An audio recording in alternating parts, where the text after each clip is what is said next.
The Hopkinton Hillers have named Emma Sweetapple as the new girls volleyball head coach for the varsity team.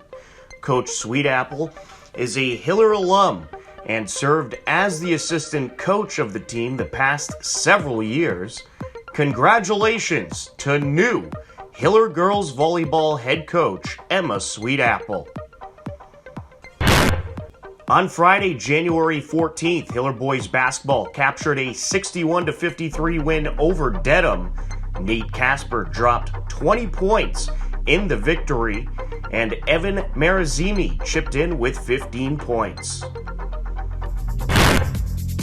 Also on Friday, Hiller girls basketball hosted Dedham. The teams went back and forth in the first quarter. O'Connor steps back, launches a three, no good. And it's gathered up by Michaelitis, who feeds it back out. Feeling it. Three, Whoa. yes. On the second Short. and two, no good. 3 seconds. Gotta launch it. Gotta shoot it. Taking it up by Anelli for three. Oh! Yes! Wow! What a way to finish the first quarter. Dedham led 11-10 heading into the second quarter, but Brooke Doherty and Kiki Fossbender knocked down some points for the Hillers. But unable to strike there. Cho feeds it out. Up for three. Doherty, yes! Beautiful shot. Nice rotation. Avery O'Connor will take it up. Well, the Hillers have started double teaming Avery O'Connor, and so far it's paid off. And an errant dribble there, collected by Cho. Over to Fossbender. Fossbender with the jumper off the glass and in with ease. On it, wrapped up with Gonzalez. Nice recovery. Cho running out of time on the shot clock. 5 seconds left. Cho takes it in, feeds it out. Gotta launch it. Up from the wing and good. Brooke Doherty. Hillers led 24-23 at the half and took control in the third quarter. 12-10 to be exact on that game. Doherty for three. No in good. and out. Rattle out. And loose ball picked up by Nice Trendle. recovery. Kicks it back out to Doherty. Cho. Back Wide to open. Doherty. Wide open look. Got it. Stripped away and coming up with it, Iannelli. Iannelli goes downtown over to Fossbender from the block. No. Iannelli collects out to Cho. Cho for three. Got it. Hopkinton outscored Dedham in the third quarter 15-3 and never looked back as they took the 44-31 win and picked up their first win of the season, improving to 1-2. Hopkinton Hillers Wrestling competed in a quad event this past Saturday. The Hillers took the quad meet, defeating Old Catholic, Concord Carlisle, and Arlington. Hiller boys hockey picked up their second straight win this past Saturday on the road in Dedham. Drew Morris, Ryan Title, and Callum Greenwood netted goals for the Hillers in the 3-2 win. Hopkinton Dover Sherborne Co-op girls hockey hosted Framingham this past Saturday. Despite only having 11 players available, the Hillers gave a great effort against a very good Framingham team. Framingham leading 1-0 with just under 5 minutes left to go in the first period. Estrella out towards the net, trying to jam it in his Bailey, and it's turned away. And now racing down, Musgrave with a shot, it's in! Bianca Musgrave, the junior, makes it a 1-1 game. Framingham retakes the lead just over a minute later. Musgrave trying to send it over, that pass intercepted. Closing in, loose puck, it's popped in. It was a good steal by Mason Pumala. And she took it right up to the net, and it was, I believe, it was Sophia Tersoni who was able to pop it in for Framingham. Hillers trailing 3-1 towards the end of the second period. Has expired, so a successful PK by Framingham. Taylor along the far side. Hopkinton DS makes a change. Jumping right in the midst of the action, Merkley. Merkley has a break. Up the far side she goes, towards the net. Shot, goal! Kaylee Merkley, the junior, makes it a 3-2 game. Kaylee Merkley nets a goal and makes it a 3-2 game, but the limited roster and Framingham depth would end up being too much to overcome. Framingham gets the win 5-2. Captain Morgan Frazier of Hopkinton Dover Sherborne tended net with the other goaltenders missing and did a great job in the very well fought out game. On Sunday, January 16th, Hiller girls basketball took on Norwood. The first place Norwood Mustangs proved to be too much as they took the 54-17 victory. On Monday, January 17th, Hiller girls track and field captured a 75-20 win over Westwood. Kira O'Connor, along with Bridget O'Connor and Emma Canistrari, led to a Hiller sweep in the high jump. After a tough loss on Sunday to Norwood, the Hiller girls basketball team got back in the win column and captured a 37-22 win on the road in Bellingham. Kiki Fossbender led the way with 17 points as the Hillers improved to 2-3. Boys swimming earned a 85-66 win at Dedham this past Tuesday. Kevin Gu won a couple events, and Tyler Fallon, Sean Haley, Caleb Burke, and Kevin Gu recorded the best time of the Hiller season in the 400 free relay.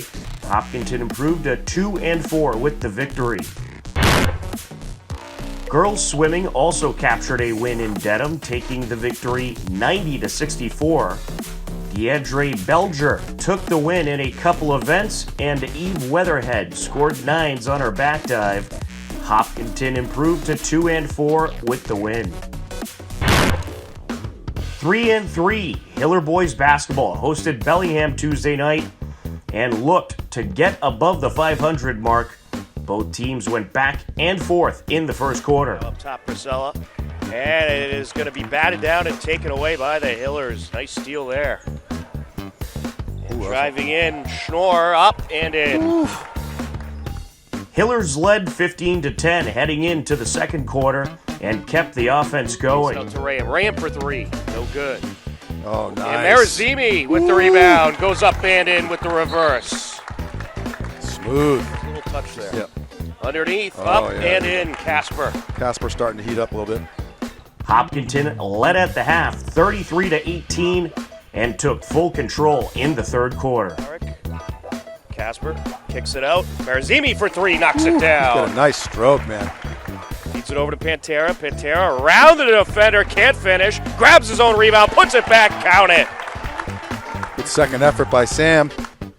Hillers outscore Bellingham in the third quarter 21-12 and end up taking the win 72-42. Nate Casper netted a team-leading 18 points. Evan Marazimi and Sam Pantera each contributed 14 points as the Hillers improved to 4-3 on the season.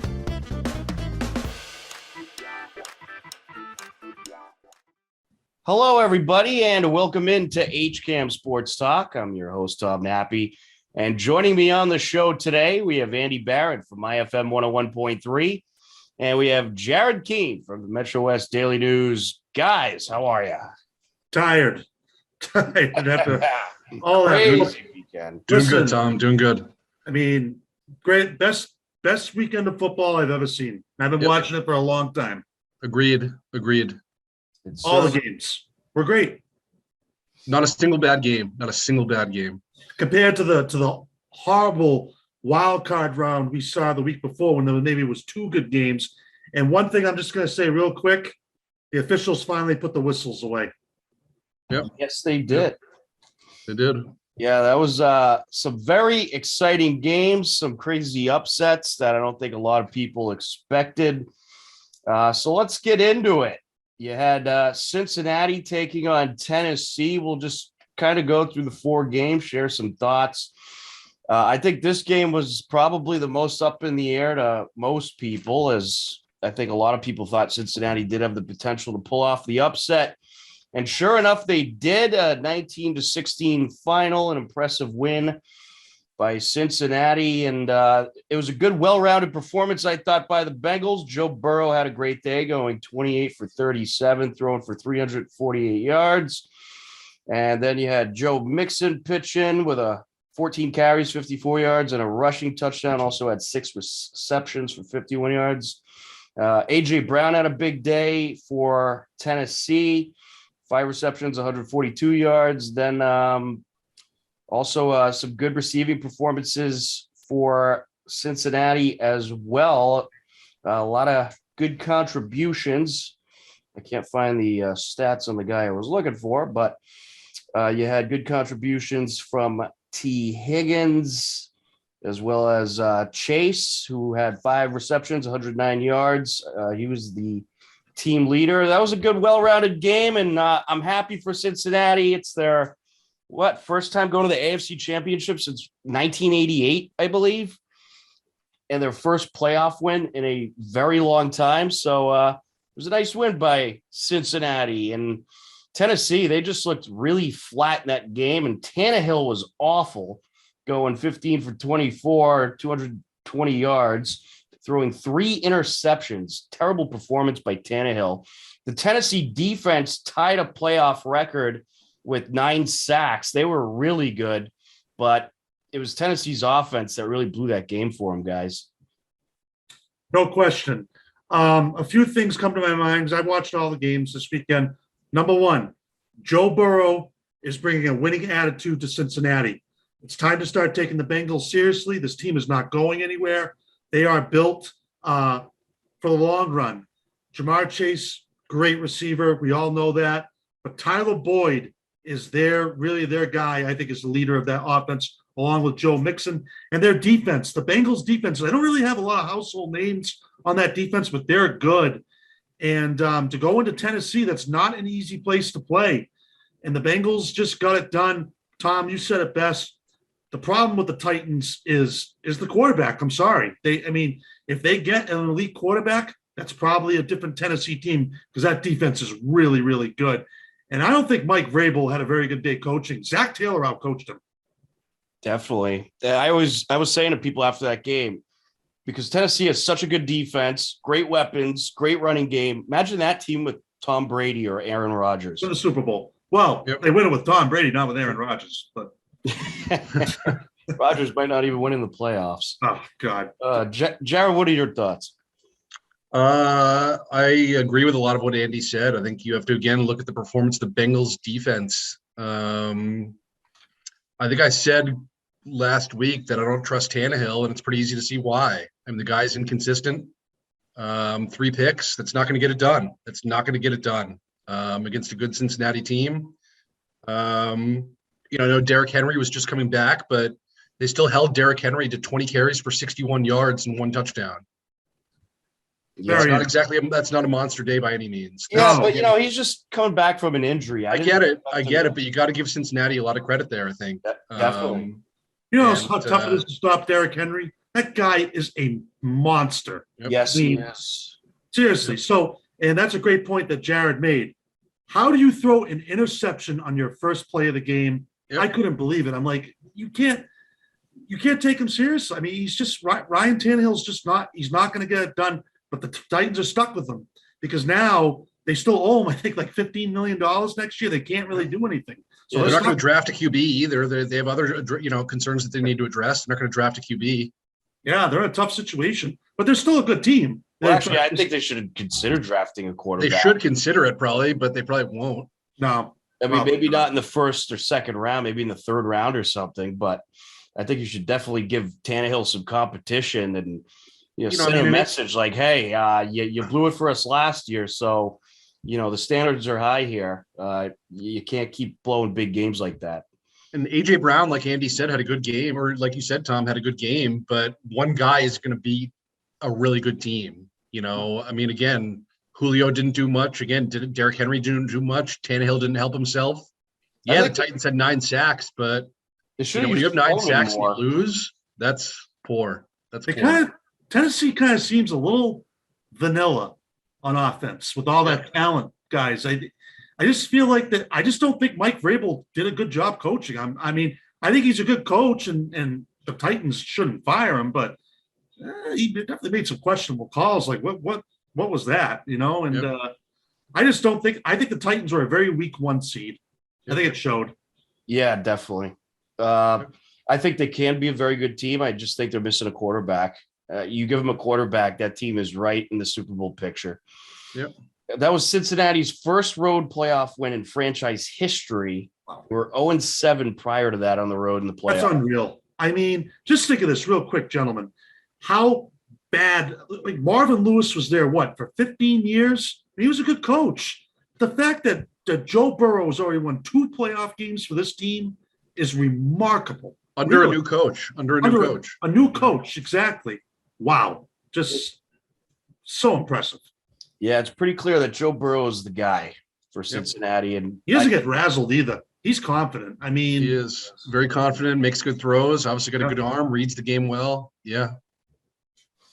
Yep, absolutely. And Burrow to Chase, man, it's going to be the combo for the next few years. Cincinnati's going to be, I feel like, in this kind of position year in and year out. I think they really have something going there.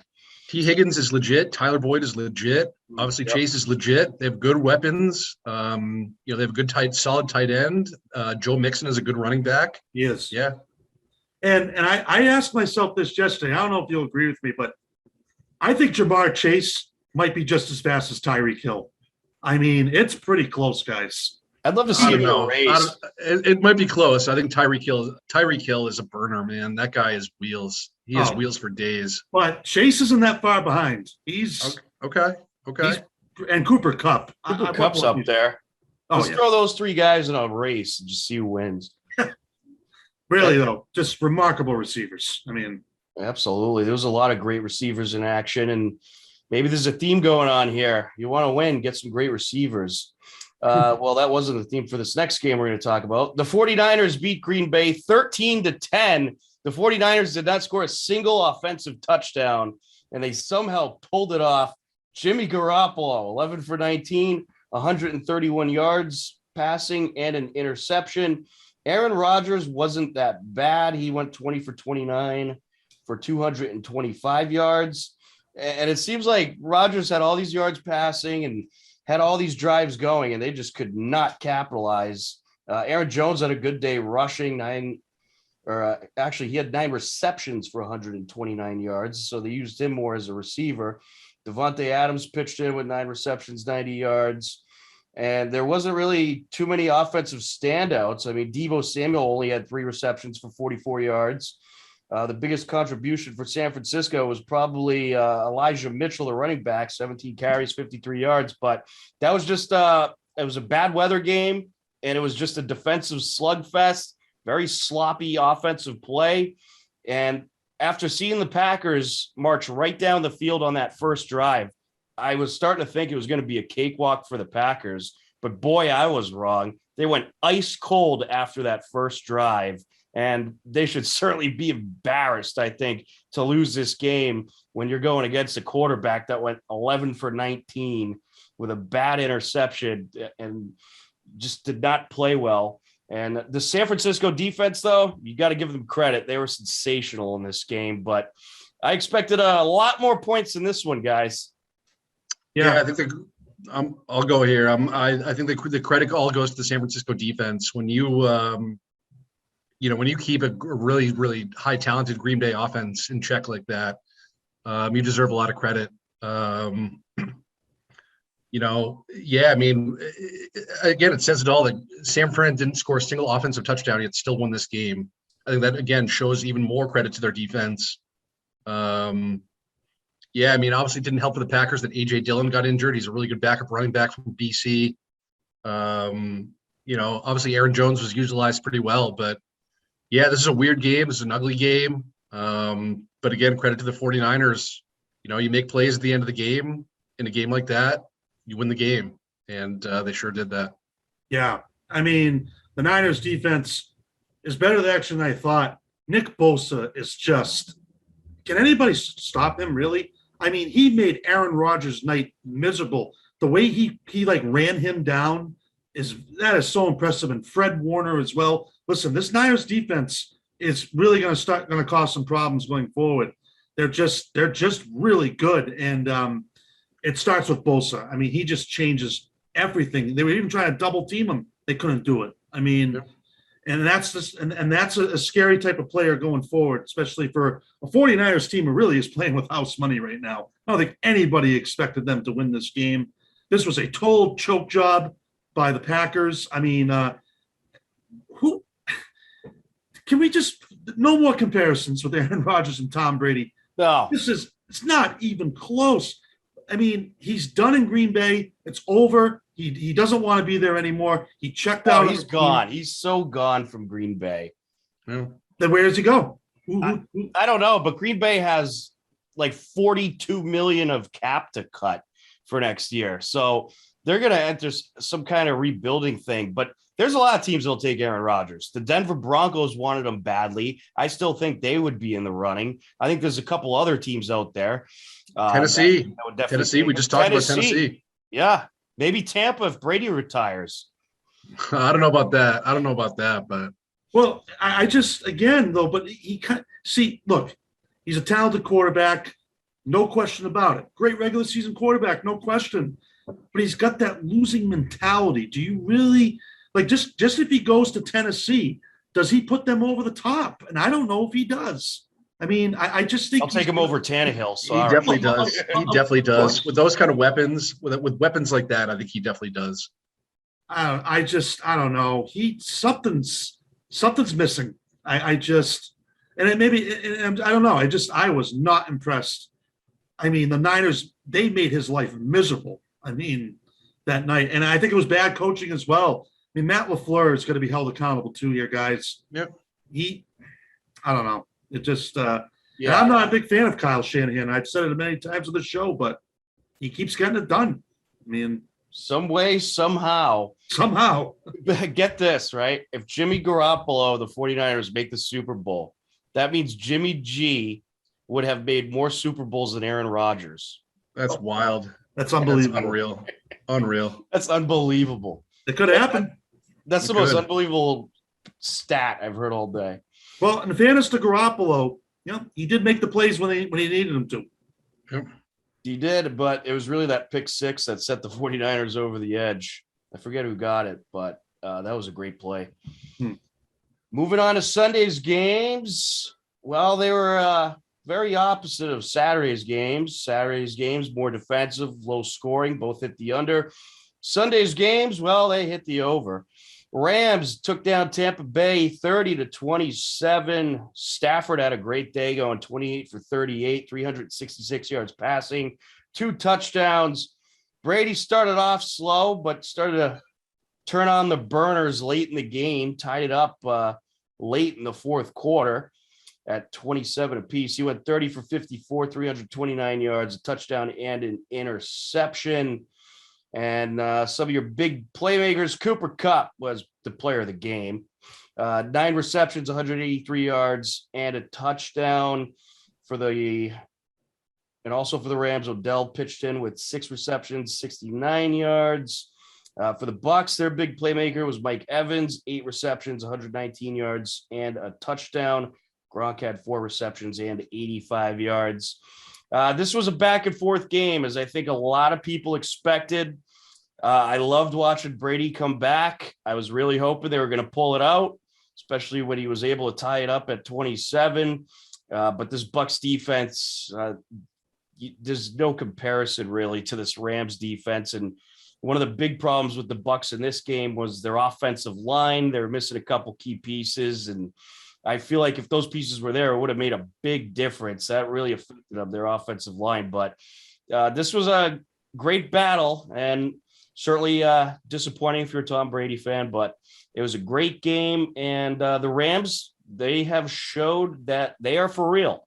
And they've been a good, well-rounded team for the last few seasons, but they haven't really shown they're for real besides, I guess, the year that they lost in the Super Bowl to the Pats a few years ago. But people were expecting a lot more out of the Rams in the last few years, but this could be the year for them. They looked really good against Tampa Bay, guys.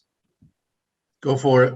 Go for it, Andy. I got a lot to say. Yeah, I mean, there is a lot to say. Sure. I mean, I told you that, I did pick the Buccaneers only because, they have Tom Brady, but in the back of my mind, I knew it was going to be really hard because the Rams were just not a good matchup for the Buccaneers. I mean, the defense of the Rams is very, very good. And Von Miller, who really has been a thorn in Tom Brady's side. Remember when he was with Denver?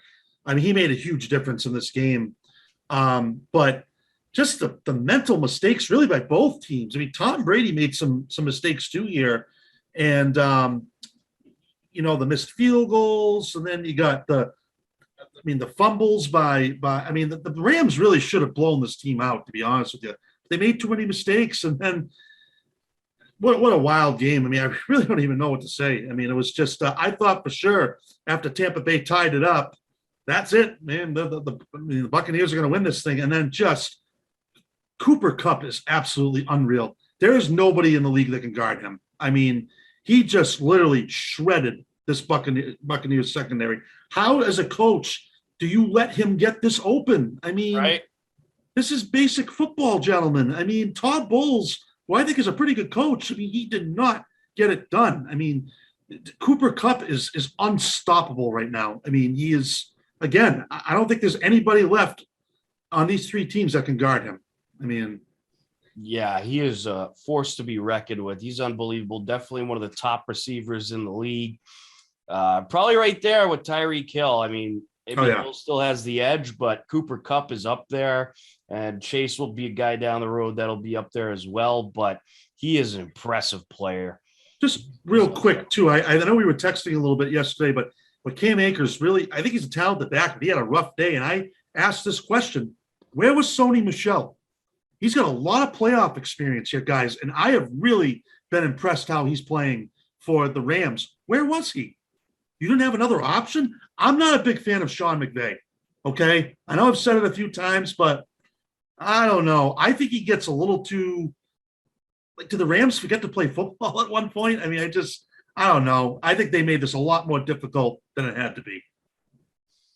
Yeah, but, you're playing against Brady, and I think that's always a factor. Sure, a lot of teams tend to choke against Brady, but, hey, they didn't choke. They got the job done, so – a win's a win. They definitely made it a little harder than it needed to be, but I think that is almost expected to happen when you're playing against Tom Brady. And by the way, I just want to mention, it's the first time in 12 years there will not be a conference championship game featuring Aaron Rodgers or Tom Brady. Wow. Unreal, yeah. Jared, what were your thoughts? God, where do I start? Again, a heck of a game. Really fun game to watch. Again, I think when Cam Akers fumbles there again late in the game and Brady ties it up, you got to believe this is over. Bucks win. No way Rams are going to win this game. But I think the most important factor here is what Andy touched on about Todd Bowles. How do you get it that wrong with your defensive coaching late in the game? When you know a field goal can beat you, and you're not keeping guys in front of you. I'm not saying play all-out prevent defense, but at least keep Cooper Kupp in front of you. Don't match him up one-on-one with a safety and let him get behind you for a 40-yard gain to set up a 30-yard field goal to win it. I mean, come on, man. Crazy. Cooper Kupp is and had like four guys on Cooper Kupp. The catch before that, he absolutely shook the guy. That was just a great move, a great route. But on the long catch right before the field goal, how do you give that up? How in God's name do you give that up? That's absolutely insane. Todd Bowles whiffed there completely. I don't know what you're thinking there. What are you thinking? Honestly, what are you thinking? This guy's the best receiver, one of the best receivers in the NFL. And you let him get behind you for a 40-yard gain or something to set up a chip shot field goal to beat? I mean, come on. I don't know. Brady played his butt off. Obviously, like Andy said, he made some mistakes. But again, Rams deserve a lot of credit. And they should have blown him out. You guys said it best. They should have blown him out, but Yeah, and the other thing I noticed too in this game. and where was Sony Michel? Where? Yeah. Oh, God, Andy, Yeah. preach that, please. Yeah, I mean, Where was? the other thing too is I thought Brady was forcing it into Gronkowski a little bit. Yeah, he was. The He Rams was. defense was all I mean, over. I think not having Chris Godwin, I think hurt them. Yeah. You know, that's another big option. They could get the ball to and keep the Rams on their toes a little bit. You know, instead of forcing it into guys like Gronk or Evans. And Evans had a nice game. He did. I mean, I think that's all that Brady trusts there is Gronk and Evans, and they spread out. well, he did go to Cam Brate late in the game to help set up the tying touchdown, but I don't know. I think the Rams defense was frustrating Gronkowski all day. I mean, he still had some catches, but yeah, that was just a bad matchup for the Buccaneers. Really was. And again, obviously, it was pretty evident that not having Tristan Wirfs was played a Huge factor. loss. I mean, like Andy said, Von Miller, Aaron Donald played well too. You know, those guys are difference makers on the line. And when you don't have your Pro Bowl, you know, or All Pro, whatever, left tackle, you know, protecting you, that's going to hurt a little bit. There's a lot going on here too. You know, everyone's talking now, is Tom Brady going to retire? And then, you know, I thought Bruce Arians also he did not have a good day yesterday. No, he didn't. And that was just, you could tell Brady was like, what are we doing here? I mean, coaching was a huge factor in a lot of these games this weekend, gentlemen. And it Agreed. evident. Really? right I here. think the coaching this weekend was terrible. Terrible. Pretty much on It was all bad. fronts. All sides. bad. Yeah.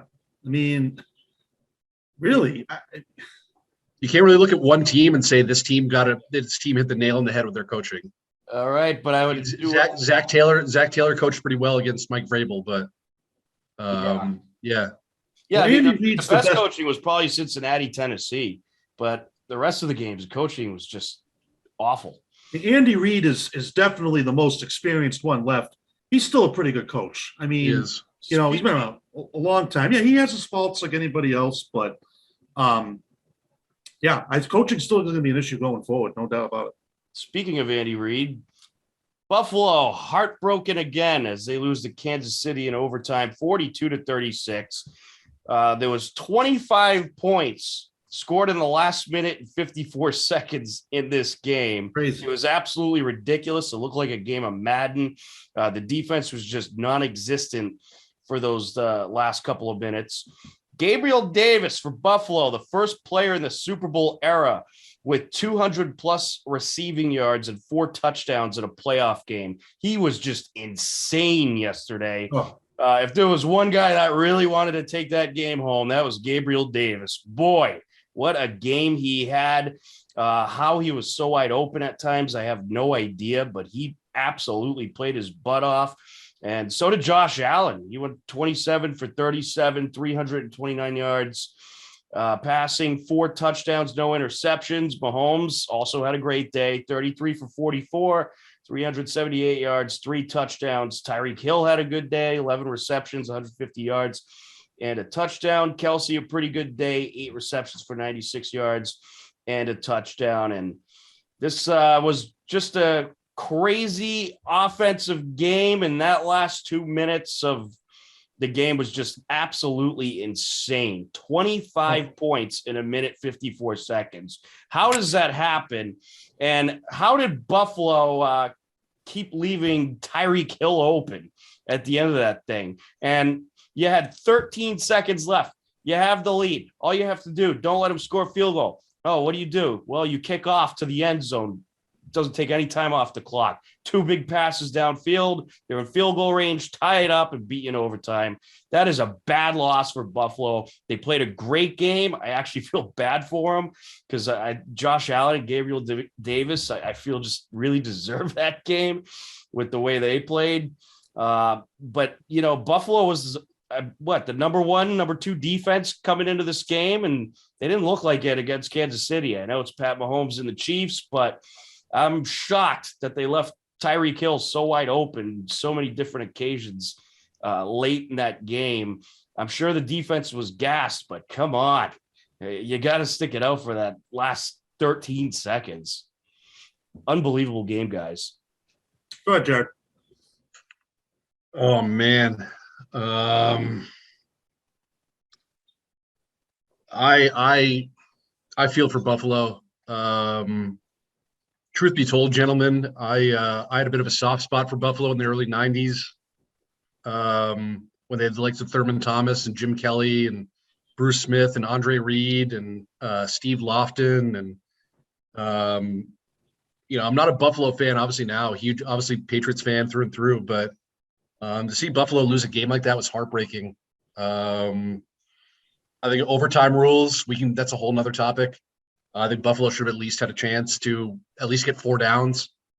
And as good as Tyreek Hill played, how do you leave Kelsey that wide open late in the game? Kelsey made the biggest catch of the game late in the game to help set up the win, or to help, I guess, set up the tying field goal before going into overtime. Or was that in overtime? I forget. But yeah, Kelsey made the biggest catch of the game. The guy's an all-pro tight end. How do you leave him that wide open over the middle of the field and let him rumble? I don't know. Josh Allen was immense. I thought he played outstanding. And Stephon Diggs didn't even have that big of a game. They still almost won this game. They still could have won that game. He had like 3 receptions for 17 yards or something. He did absolutely nothing. Diggs was a total non-factor. But Gabriel Davis, he was on another level. He was, but even if Stephon Diggs has a mildly decent game, Buffalo still probably wins that game. So yeah, but you know what? When you have I feel for Buffalo again. This is heart-wrenching to watch, and I guess you got to give credit where credit's due to the Chiefs. Mahomes made it happen, and Mahomes is a phenomenal quarterback. I don't know. I got no words. Yeah.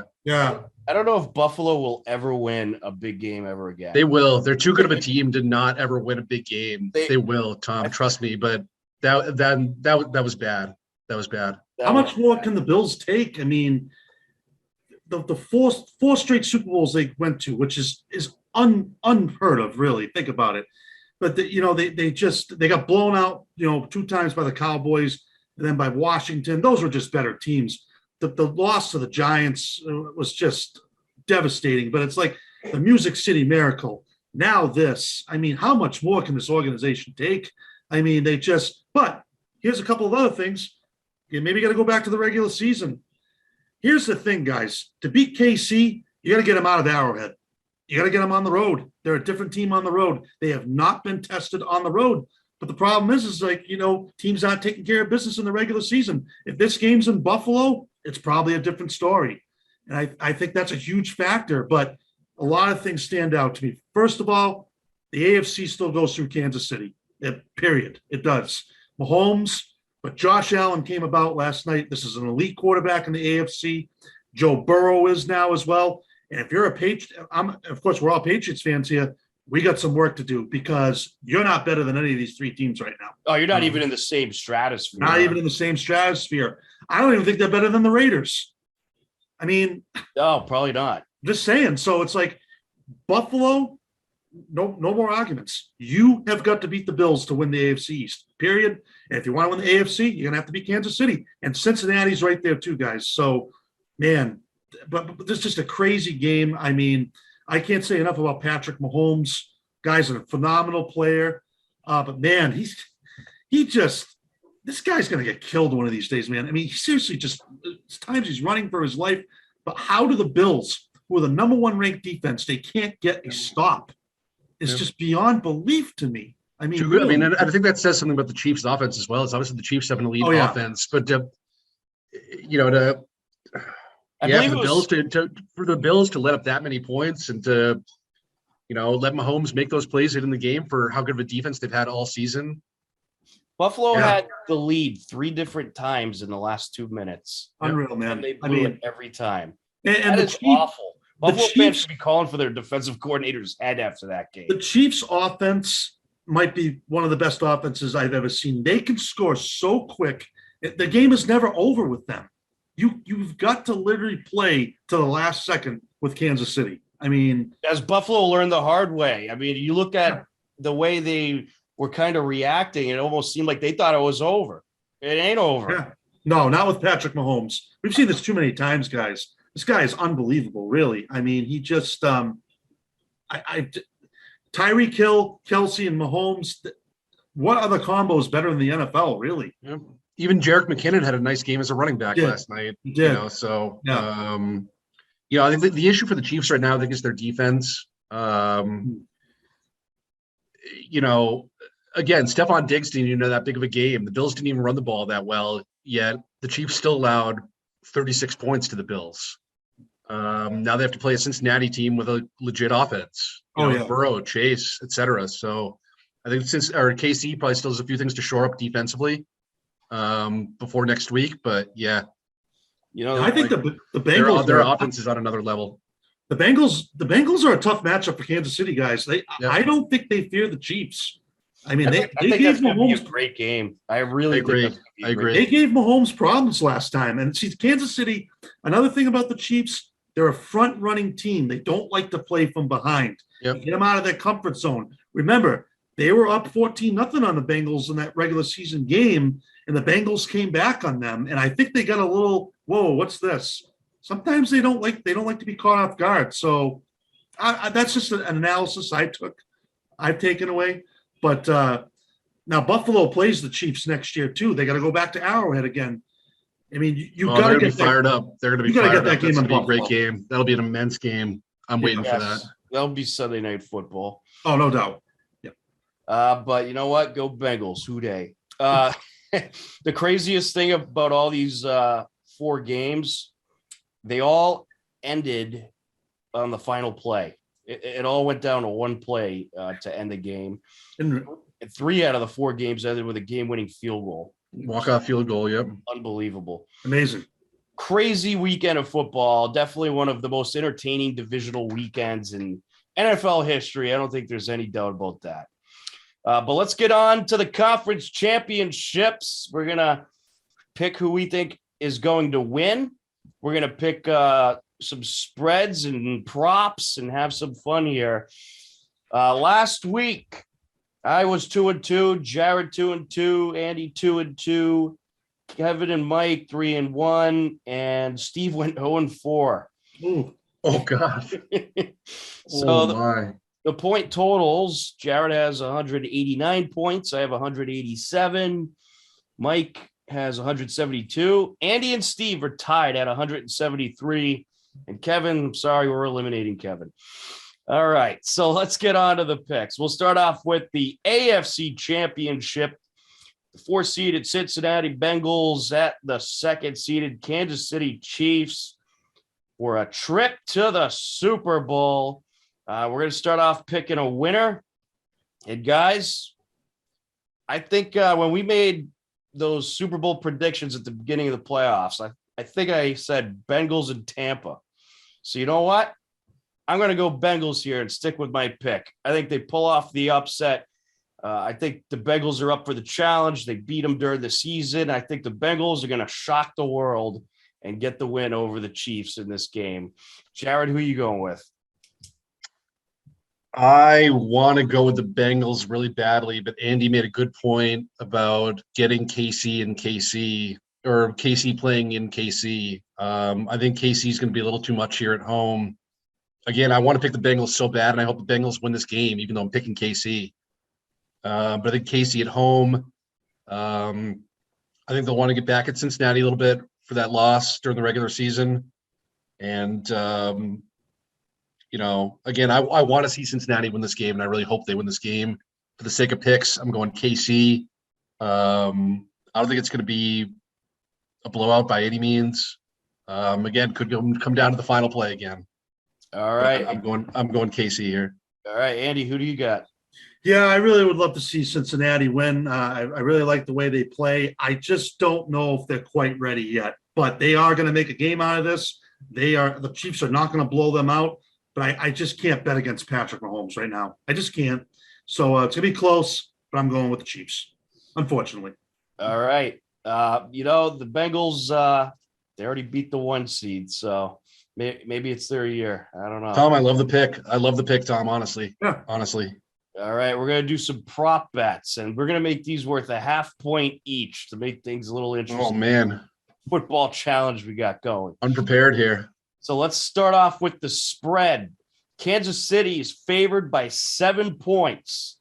So you're going to take Cincinnati +7 or Kansas City -7.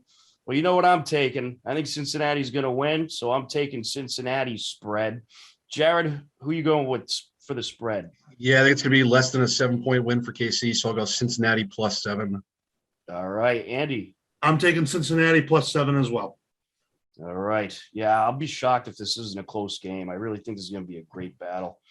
All right, total points combined over under 54.5. I think we're going to have an offensive scoring fest like we did during the regular season with these two teams.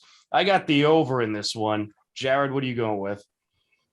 Oh, that's a tough number, man. I could see it being right around that number. I see a 30-27 final. Oh gosh, this is really difficult, actually. I don't know. I'll take the under, but I don't feel great about that. All right, Andy. I'll take the over. What was the over again on it? 54. Yeah, I'm going to go with the over. All right. With the over. Actually, give me the over. Yeah, no, I'll stick with the under. But yeah. I wouldn't be shocked at all again if the over smashes. It's only a half point for these, so you don't have to worry too much. All right. Joe Burrow passing yards, over or under 281.5. I think this game's going to be a shootout because that seems to be what all Kansas City playoff games turn into. So I'm going over here for Burrow passing yards. Jared, how about you? Yeah, I'll go over just in case Cincinnati's playing from behind and he's got to throw a little bit more. So yeah, I'll go over there. All right, Andy. I'm going over as well. All right, Pat Mahomes passing yards, over under 285.5. I'm going over. Yep, over. Over. Yeah, it just nothing tells me that this is going to be a low-scoring game. I mean, Burrow and Mahomes, these guys are elite quarterbacks. I mean, Tom's right. This is probably going to be a shootout, most likely. Yeah, I think Kansas City almost needs it to be because I really don't trust the Chiefs' defense that much. No, the Bengals' defense is better than the Chiefs' defense. Agreed. But all right, Joe Mixon rushing yards, over under 63.5. I'm going to go, this is a tough one, but I'm going to go just over here. Jared, how about you? Oh man, I want to go with the push here. That sounds like exactly right. I could see him getting like 15 carries, 63 yards or something. Oh gosh. Actually, you know what? I'm going to go under because I think this is just going to be more of a passing game. We'll probably end up with like 62, 63 yards. I'll say slightly over. All right. Andy. I'm going over because this guy's a really good back, and the Chiefs are not good against the run either. And I think the Bengals are going to try to exploit that a little bit. So I think he will be over. All right. Kansas City rushing as a team, over or under 74.5 yards. Let's start off with Andy for this one. Under. They're a passing team. They're just not a running team. I agree. I'm going under. They haven't really established a run game for like the last few weeks. So especially since Edwards-Helaire has been out. Yeah. Jared, how about you? Yeah, I'm going under. All right. Tyreek Hill receiving yards, over under 76.5. I'm going over. Over. Yeah. He could break that on one play. Yeah. These are the real odds, by the way, or close to them. Travis Kelce, Kansas City, over under receiving yards, 71.5. I think Kelsey's a beast. I don't think he'll be too much over this, but I'll go over here. Yeah, I'll go slightly over. I'll go a little bit over. All right. Over. Andy? Over. Yep. All right. Tyler Boyd, receiving yards, over under 37.5. Boyd's been really good lately. I don't know if he might have a big role in this game if Kansas City's somehow able to cover up Chase and Higgins. So I'll go over on this one. Yeah, I'm going over. Over. Right. Andy? I'm going to go over as well. All right. T. Higgins, receiving yards, over under 66.5. I think everything's just about going to go over in this. So I'm going to go over for T. Higgins. Jared, how about you? I'll go slightly under. All right. Andy. I'm going to go under. It'll be close, though. All right. Jamar Chase, receiving yards, over under 82.5. I'm going over. Chase Over. Over. There's nobody in the Chiefs secondary that can stop him. I mean, yeah. nobody. All right. Total combined interceptions between the two teams, over under 1.5. I'm going to go over. I think each quarterback has one. Jared? Yeah, I'll go over just to be safe, I guess. All right. Andy? I'm going to go over as well. You know, Mahomes is always kind of primed for an interception. You know, and it's just the type of player that he is. Same with Burrow. So, yeah, I'll go over. All right. Pretty much the same on every prop. All right, let's move on to the NFC Championship. 6th seeded San Francisco 49ers and the 4th seeded Rams. They have the 6:30 kickoff. We'll do our picks first. Something just tells me San Francisco for whatever reason. It's just a gut instinct. The Rams are a more talented team, much better offense. 49ers, I think, might have a better defense. I'm going to go San Francisco in the NFC Championship. Jared, who are you going with? You know, one thing we didn't mention here, guys, is that actually maybe Kyle Shanahan actually maybe did the best job coaching this weekend. I get that it was kind of a crazy weather game and everything, but he got a lot of it right. Him and his staff got a lot of it right. Again, maybe not offensively, but they did what they had to do to win the game. That being said, I'm going with the Rams here. All right. The Rams pass rush, and again, maybe San Francisco's line is a little bit better, but I don't know. The Rams defense sets it apart for me. Their defensive line sets it apart, and Cooper Kupp sets it apart. Yeah, that's true. I love how the 49ers defense has been playing. This could be the second straight year. It's true. This could be the second straight year you got a Super Bowl team with a home field advantage. That's unbelievable. Yep. Andy, who are you going with? I'm going with the 49ers. Oh, boy. Here's the thing, because I just think it's a bad matchup for the Rams. I mean, they have Kyle Shanahan has owned Sean McVay. He really has. These two teams know each other very well. It's going to be a great game. Don't get me wrong, but I just like the 49ers in this, and I think it's going to be a very heavy 49ers crowd. You're not far away. You're only 5 hours away from San Francisco. They have a great fan base. I just think Matt Stafford is going to make the mistakes. I think the 49ers defense is going to frustrate him.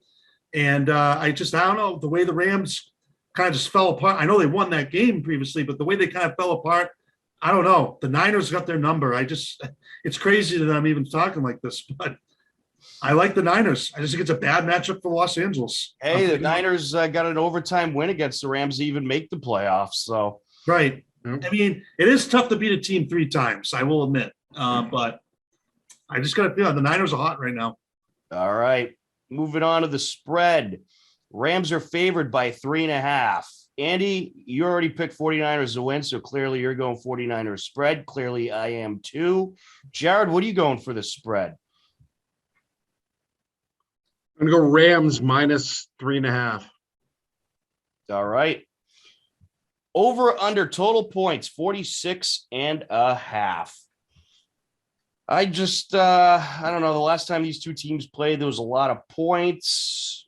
I could see 47 happening. So I'm going to go over. Jared, what are you going to do? This is actually tough because, again, both teams have really good defenses. It is. This is really challenging.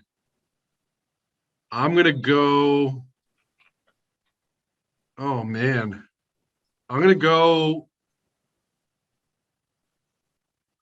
under here. All right. Andy? I'm going under as well. I think Jared just made a great point. Both these teams have really good defenses. I think it's going to be this might be a field goal game. Certainly could be. All right. Jimmy G passing yards over under 238.5.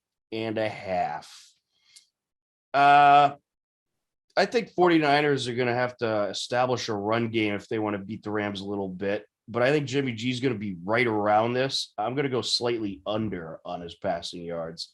Jared, how about you? I want to go slightly over because I think the 49ers are going to be playing from behind and you might have to throw more, but that kind of contradicts everything I've basically said so far. So I'll go slightly under as well. All right, Andy. I'm going to go over. He's had a lot of success against the Rams. Passes well against them. So I think it's going to be, I don't think it's going to be that far over, but I think he's going to have a good game this week. Actually, give me over. Give me over. Actually, you know what? Andy convinced me there. Give me the over. I got a weird feeling about this game. I don't know. You just convinced me too. I'm going over. Yeah. And weather's not going to be a factor either. I mean, all right, Matt Stafford, 274.5 over under. I'm going over. Over. Shout it out. Andy. yeah, over. All right. Cam Akers rushing yards over under 60.5. Under because I hope Sony Michel gets the ball. Yeah, Akers didn't do Good much. Lord. Two fumbles. That should be a almost plus. How many cost me. times is he going to fumble the ball? Yeah. So Jared, you're under. I'm under. Andy. I'm going under as well. All right. Elijah Mitchell, San Francisco rushing yards over under 72.5. I'm gonna go under because I think they're gonna result to more of the pass game, and I think Debo might get some rushes like he did last game. Jared. Yeah, under. I think Mitchell will be utilized more in the passing game. I think George Kittle and Mitchell will be the primary targets. Or right. if Debo is locked up. Andy. Under. All right, under across the board. Debo Samuel, rushing yards over under 42.5. Rushing yards? Yeah, Come on, man. Why are you asking this? This is nuts. He had 41 rushing yards last week. They had a prop for it. I thought it was interesting. I'm gonna go under. I think he's gonna get some rushes though. Jared. Under. But Andy. I think he's over. He's really good, man. He's a tough player. He certainly is. They might just use him as the primary running back. They might. Fast. They should. Yeah. George Kittle receiving yards over under 52.5. I think he's gonna have a big impact in this game. I'm going over. Over. He is such a good player. He's good. He's really good. Big fan. Debo Samuel reception yards over under 55.5. I'm going over. I'm going push. Push. Oh, I'm going boy. right on the money. Well, I don't know. Somebody's got to do it. Nobody's done it yet. Actually, I'll pull the trigger there. It's 55.5. You can't. Oh, dang. All right. Yeah, I'll go over. All right. Andy. Over. Odell Beckham Jr. reception yards over under 49.5. I think he gets 50. I'm going over. Just shout it out. This is anybody's call here, man. Who knows? I'll go over, sure. All right. Andy. Over. And he's still a pretty good receiver. You know, He actually made some nice catches the other day. He ran some good routes and made some nice catches the other day. I was impressed. Yeah. I was impressed. All right. Tyler Higbee over under 39.5 yards. I think San Fran takes him out of the game. I'm going under. Over. He's a really underrated player. He's He a is. good tight end. He is. He is a good tight end. Over. All right. Cooper Kupp over under 105.5 yards. I'm still going over. It's Cooper Kupp. Over. Over. Nobody can stop him. I mean, Over. I would be shocked if he's under 100 yards. Well, we are out of time, so we got to go. Thanks for watching. Take care and be well. We'll talk to you again soon.